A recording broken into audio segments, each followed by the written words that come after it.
Hi guys, today I am going to introduce you to somebody who may not be the most famous person in the history of British television, but in the motorbike circles this guy is an absolute legend. Ladies and gentlemen, I'm going to introduce to you Austin Vince. Austin, how you doing, my man? Also to my left is Amir, who's going to be our cameraman for the trip. Amir, how you doing? I'm doing great, thank you very much. So the one thing I have to say about Austin is that very kindly he has allowed us some of his very valuable time, because I know he's a very busy person. He does a lot of bike films and also a lot of other work related to endurance rides across the globe. He has allowed us some of his valuable time to help us with the filming aspect of the trip. And I would now like ask Austin to say something about our trip. Well, it's a terrific treat and a privilege to be involved in your project at so early a stage. It's been great fun to be consulted, is probably too fancy a word, but it's very exciting to think of what you're about to try and undertake. You've got a big project on your hands here, and I've been asked loads of times to help consult all sorts of adventure motorcycle expeditions, but I've never been asked before about a Syrian trip. So this is a real treat, and I'm looking forward very much to finding out what kind of film you guys come up with, what kind of experience you have. It sounds like it's going to be a great adventure, but not just knobbly tyres and sand and hardship, but also a really great cultural experience where you're, as far as I can tell, going to be visiting all sorts of interesting historical locations, but also visiting the work of the SOS Children's Charity in Syria and seeing their operations there. And anything I can do to help, of course, I'm at your service for this noble cause. But it's terribly exciting, this whole thing. I can't wait to see the film that you come back with, and I think it's going to be absolutely groundbreaking and unique. And the main thing is, of course, I wish you every success. And I think that the more that, and I've been speaking to these guys for quite a few hours now, and it's been humbling to see what an exciting venture this is going to be. Thank you. I just need to add something else about Austin here, because you always hear about people whose feet never touch the ground. Well, in Austin's case, this is absolutely true, because we are sitting in his houseboat at the moment, and when Austin is not on his houseboat, he's on his bike, so his feet never touch the ground. Well, don't hold your breath. My bike's pretty old and a bit rubbish, but it's seen plenty of action. It will be available for public viewings. Don't worry about it. Well, yeah, I feel really fortunate to be part of the team. Of course, I knew Alex for a long time, and it was a privilege meeting Alex and the master of all, Austin. He gave me some really crucial points. He told me a lot because he has a great expertise when it comes to riding bikes and filmmaking. And of course, I really look forward to the whole trip, and I wish that we can come up with something good that everybody enjoys. Okay, Austin, if you can give us your thoughts about long distance motorcycling in general. Wow.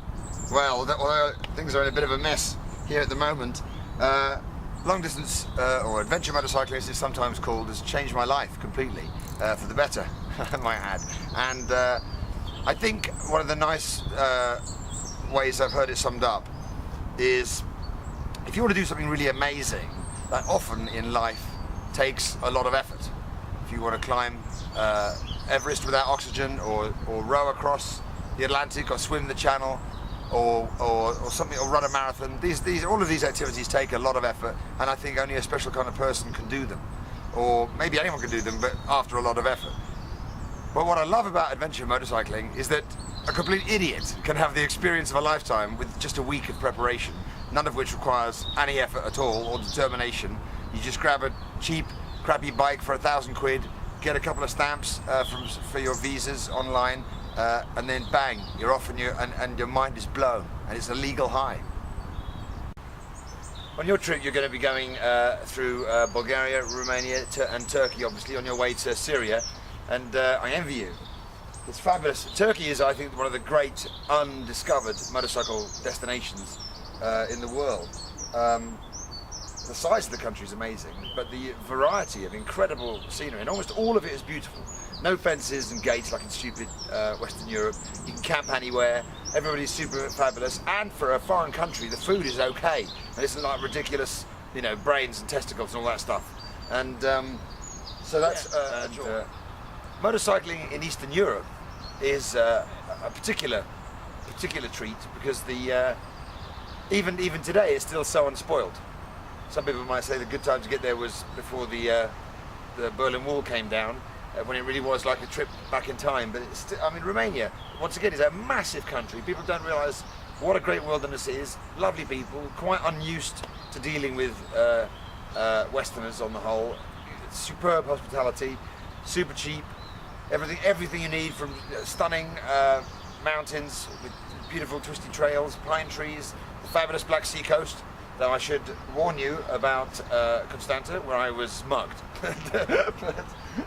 But Romania is a total treat, so I'm certainly very jealous of the fact that you'll be going through there. This will be a high point of the trip, and it's really one of the brilliant things about going through Western Europe and then Turkey on your way somewhere, be it Syria, Iran or India, is that you go through a different border every couple of days, and you get this fabulous turnover of societies and cultures very quickly at not really very much expense. If you drove the same distance in the USA or even in South America, you wouldn't notice at all how rapidly things changed.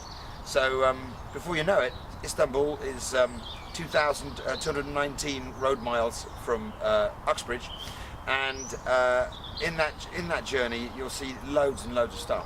And Istanbul, wow! I mean, that's what a treat, what a destination in its own right.